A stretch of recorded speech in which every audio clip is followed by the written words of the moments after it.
Hey everyone, and thank you for watching.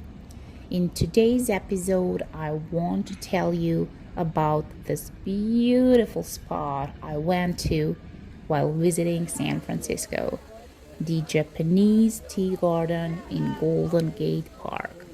Honestly, if you haven't been, it's worth it 100%, 1000%. Not just for the tea, but for the whole vibe, for the whole energy of the place. So, before I reflect on my visit, I want to tell you a little bit about the Japanese garden. It's actually the oldest public Japanese garden in the United States, built back in 1894 for a big exposition.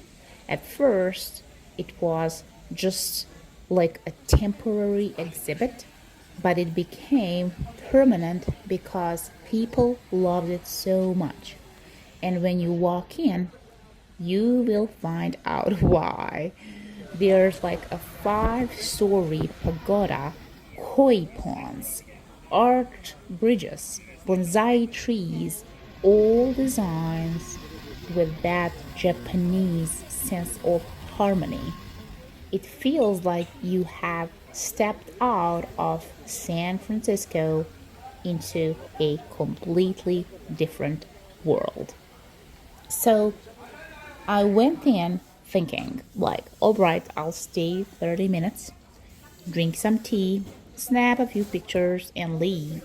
But I ended up staying 4 hours. And it wasn't because I was doing anything dramatic, it was because the tea house just pulled me in.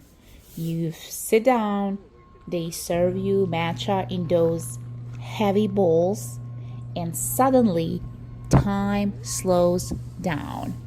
The servers move so intentionally, like every single gesture matters. And I thought this is exactly what Ikigai feels like in practice. So, let me tell you a little bit more about Ikigai and what I've learned about it.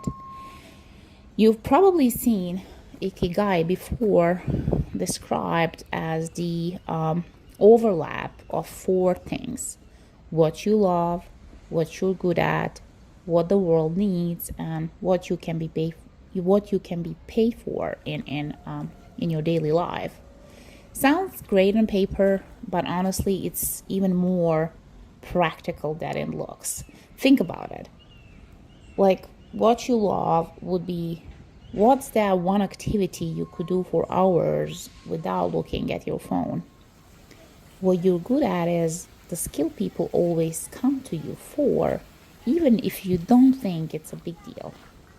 What the world needs is the problems around you that you are actually in a position to help with, and what you can be paid for is the part that keeps the lights on because purpose and paycheck don't have to be enemies. So when you line those up, that's Ikigai. And in the tea house, I saw it in the simplest way: preparing tea carefully, making it an art, and turning a routine into a purpose. They even had native Japanese speakers serving that tea.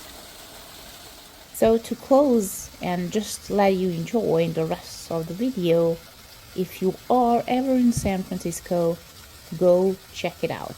Not just because it's beautiful or because it's historic, but because it's one of those rare places where you can actually feel Ikigai in action. And who knows, maybe you'll walk out like me, realizing you stayed 4 hours, but it really felt like 20 minutes. I really, really enjoyed.